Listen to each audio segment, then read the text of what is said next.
Outer space, a transnational soundstage without borders.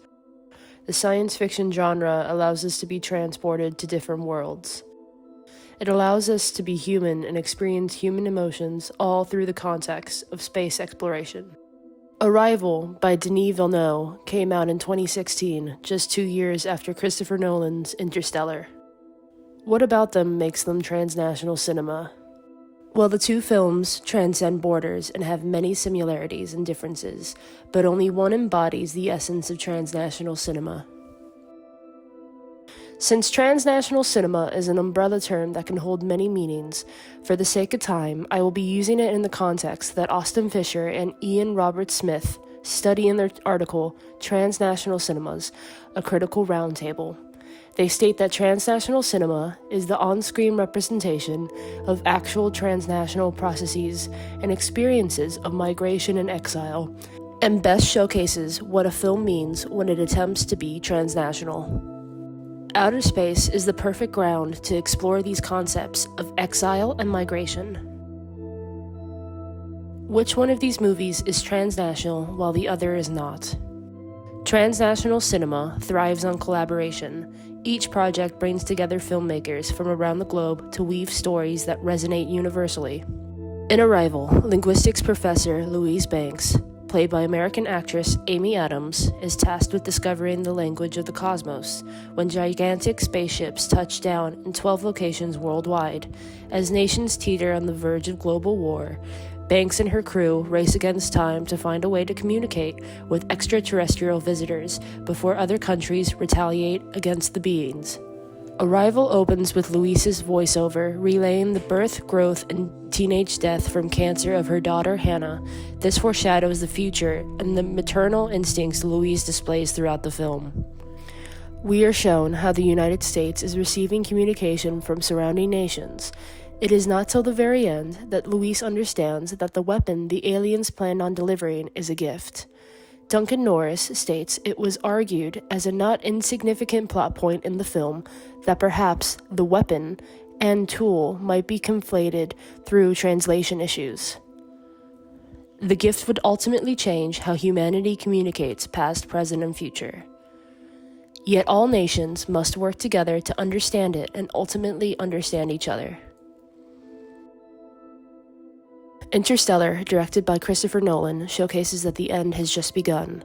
The film takes place in a modern time of decay due to crops dying and dust storms slowly eating away at humanity's food sources, mimicking the Dust Bowl era of the 1930s. We see the story through Joseph Cooper's eyes, played by Matthew McConaughey. He is an ex-NASA pilot turned ordinary farmer who is tasked with piloting a spacecraft with a team of researchers to find a new planet for humanity after the dust and decaying crops have made Earth uninhabitable. The film uses science and math as a second language, and of time loops and derivatives, Christopher Nolan's Interstellar and the logics of future markets. Marcia Klotz writes that we live in a world that is remade every day on the basis of mathematical models that shape and refashion the economic contours of our quotidian existence, whether we know it or not. Unlike Arrival, Interstellar uses things that exist to us already. There is no creation of a bond to tie humanity together, just a lack of sources that would tear us apart.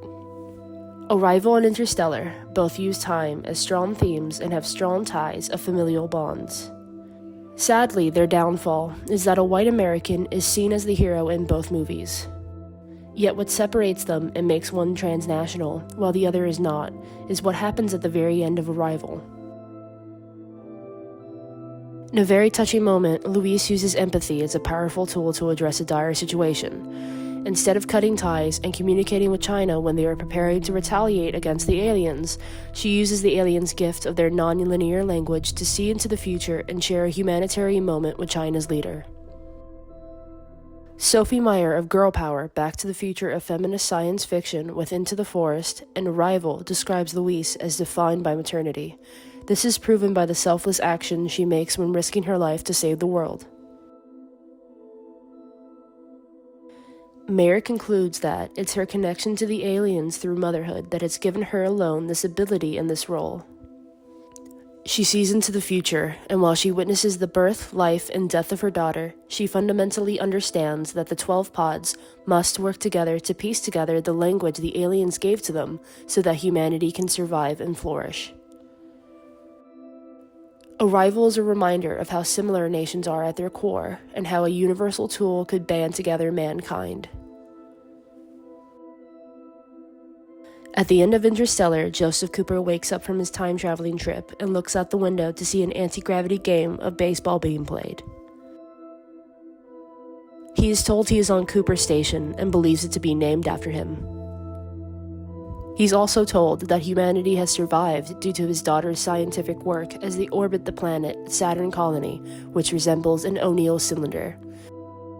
The colony resembles America's golden days, and only Americans grace our screen, constantly reminding us of the NASA logo. Arrival took Nolan's faults of only focusing on America and made a truly universal story through togetherness. While both films end in paternal and maternal sacrifice, Arrival showcases how Louise's detrimental decision for her character is a universal sacrifice that transcends boundaries and borders and brings her closer to humanity. Francesco Sticci concludes and proves this by writing, "The film also shows that the endeavor to embody the experimental worlds of others and the effort to build new relations with them can make us active agents of words and symbols and feel part of a larger whole."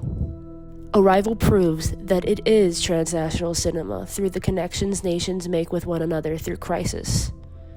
It is only through the power of outer space, an unexplored cosmos of life, that nations turn against exile and lean into the premise of migration, so they can drop their weapons and erase their borders to become an area of transnational unity.